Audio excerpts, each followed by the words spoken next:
Ya, ini memang tema yang cukup memprihatinkan sebetulnya kita angkat. Karena di satu sisi tentu lembaga pemerintah haruslah menjadi pilar. Pionir ya? Ya, pionir untuk sosialisasi protokol kesehatan. Tapi apa yang terjadi? Sedikitnya data yang saya pegang per 7 September 2020 dari Dinas Kesehatan DKI, 27 kantor kementerian ya Fit ya.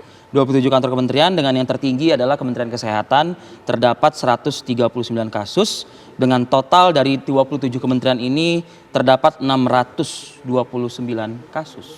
Jadi Ya. yang paling tinggi adalah Kementerian Kesehatan. Sebetulnya menjadi pertanyaan publik, apa sih sebetulnya terjadi kok Ya. bisa sampai kemudian 252 kalau informasi terakhir pada tanggal 18 September kemarin ya. Kita akan langsung berbincangkan hal ini dengan dua orang Ini datanya, narasumber. Fit, ini datanya. Fit. Ha?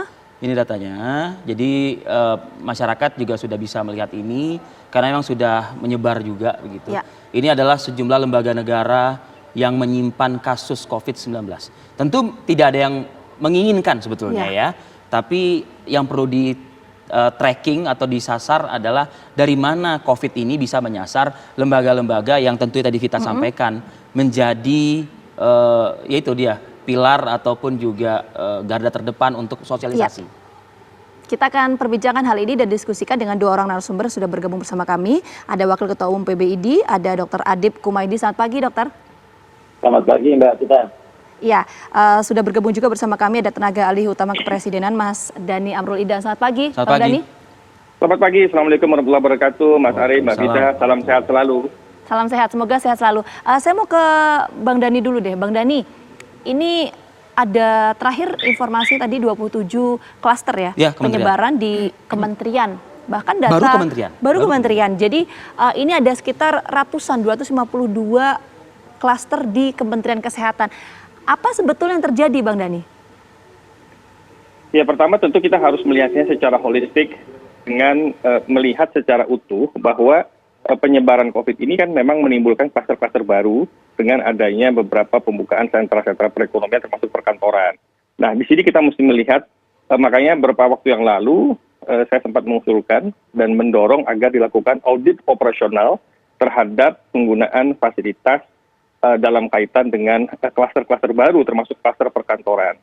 Nah, audit operasional terhadap kluster perkantoran ini penting karena kita juga harus melihat visibility dari segi kelayakan tentang zoning, alur, kemudian juga ruang ventilasi, filter, AC, yang itu menjadi salah satu kemungkinan timbulnya penyebaran COVID. Yang kedua juga dari segi utilisasi ruangan. Ini juga mesti harus dieksplor lebih detail lagi dalam hal kapasitas ruangan. Itu kan sudah dijelaskan oleh protokol kesehatan maksimal kalau untuk yang penanganan COVID 50%, yang tidak 25%. Nah, itu kan ada plafon. Untuk evaluasi seperti itu. Ini kan sudah dilakukan, tapi yang penting adalah konsistensinya. Oleh karena itu, tingginya klaster perkantoran ini harus dilakukan audit operasional untuk melihat lebih detail di mana core problemnya. Jadi kita harus konsisten untuk melihat core problem berdasarkan data empiris di lapangan, faktualnya terjadi seperti apa. Nah, yang kedua juga kita juga tahu bahwa ada kemungkinan juga penularannya juga bukan di perkantoran, seperti Kementerian Kesehatan. Kan Kementerian Kesehatan juga banyak melayani langsung kepada pasien ataupun kepada masyarakat umum, umpamanya yang ada di pelabuhan atau ada di tempat-tempat lain yang di mana petugas kesehatan itu atau petugas dari Kementerian Kesehatan juga ditempatkan atau ditugaskan pada pusat-pusat pelayanan publik yang ada di luar. Ada kemungkinan juga terjadi transmisi di situ sebagai bagian risiko dari pekerjaan atau beban tugas dari para pekerja khususnya Kemenkes. Jadi itu opsi-opsi itu bisa baik itu dari perkantoran maupun tertular di luar perkantoran ataukah di fasilitas-fasilitas yang lain, itu sangat terbuka peluang terjadinya transmisi. Sehingga diperlukan audit operasional menyeluruh sehingga kita tahu evidennya apakah di perkantorannya, apakah di ventilasi, ataukah di kelayakan ruangan, di infrastruktur, ataukah di luar, ataukah di layanan publiknya. Ini kan perlu ada evidence base-nya sehingga perlu dilakukan yang namanya evaluasi secara total untuk mendapatkan data-data empiris di lapangan. Itu yang disebut dengan audit operasional terhadap penggunaan fasilitas perkantoran dan kelayakan perkantoran itu sendiri. Mas Dhani, sebelum ke Dr. Adip Kumaydi, beberapa hari lalu kami juga sempat mengangkat klaster yang muncul di kantor-kantor dinas di tingkat provinsi, kabupaten, kota ya Mas Dhani ya.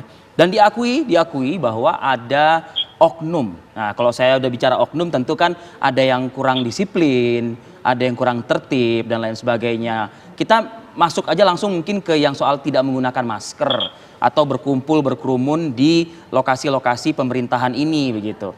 Anda menemukan nggak dari hasil investigasi yang dilakukan oleh Istana? Ya, tentu secara spesifik beberapa waktu ini kami melihat ada perbaikan dalam hal kedisiplinan dari para pekerja, para pelaku pelayanan kesehatan, termasuk di dalamnya aparatur pemerintah sudah konsisten, sudah mulai lebih baik daripada sebelumnya untuk penggunaan kedisiplinan ini. Kita juga tidak henti-hentinya menghimbau itu agar kita semua pejabat publik, kantor pemerintah menjadi role model, menjadi contoh implementasi dari protokol kesehatan. Ya, kita harus jadi role model protokol. Bagaimana orang akan melihat, akan menerapkan protokol kesehatan 3M-nya kalau kita pejabat publiknya tidak mencontohkan. Itu menjadi prinsip fundamental bahwa pejabat publik harus menjadi role modelnya.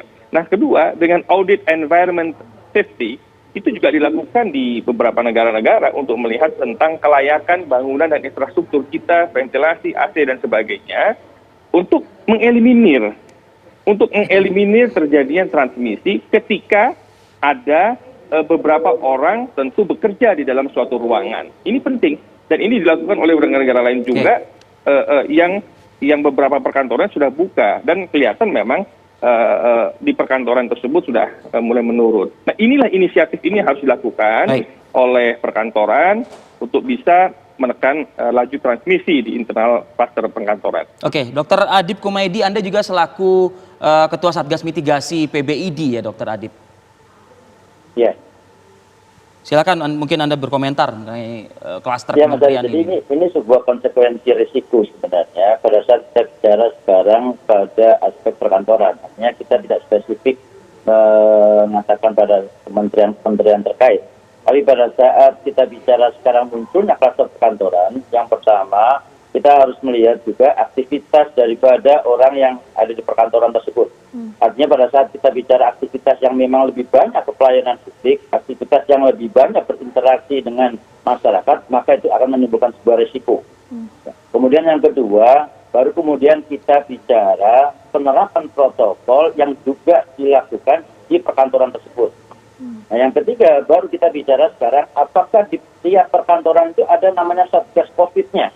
Karena kita bicara Satgas COVID itu bukan hanya di lingkungan masyarakat saja, tapi kita tahu bahwa ada potensi airborne, ada potensi aerosol yang juga bisa terjadi di dalam satu lingkup perkantoran, dan kita tahu bahwa mungkin sebagian besar perkantoran itu ventilasinya tidak baik karena selama ini kita biasa memakai AC. Jadi ini adalah sebuah frekuensi yang memang harus sudah dipikirkan dari awal pada saat memulai aktivitas kembali di perkantoran, maka itu akan menjadi sebuah resiko, akan muncul klaster. Ditambah lagi apabila ketidakpatuhan itu juga dilakukan di dalam perkantoran tersebut. Kita tahu juga aktivitas di perkantoran-perkantoran yang terkait ya. Artinya terutama kementerian-kementerian sekarang juga harus membuat aktivitas untuk kemudian berkoordinasi, melakukan perjalanan dinas dan sebagainya. Yang ini juga harus ada protokolnya pada saat kemudian habis perjalanan dinas, kemudian apa yang harus dilakukan, kemudian bagaimana memproteksi dirinya dan juga orang-orang di sekitarnya, ini juga menjadi penting. Jadi saya kira ini tanpa kita melakukan sebuah audit, kita bisa memberikan sebuah gambaran bahwa kondisi yang terjadi ini adalah sebenarnya terjadi juga pada seperti halnya pada perkantoran-perkantoran yang lainnya, Mas Arif. Oke, Mas Dhani, saya mau tanyakan ke Mas Dhani, apakah memang selama ini sudah terbentuk Satgas COVID-19 yang memang ini bisa melakukan pengawasan untuk di perkantoran seperti itu? Tapi nanti jawabannya usai jeda Mas Dhani ya, kami kembali hadir sesaat lagi.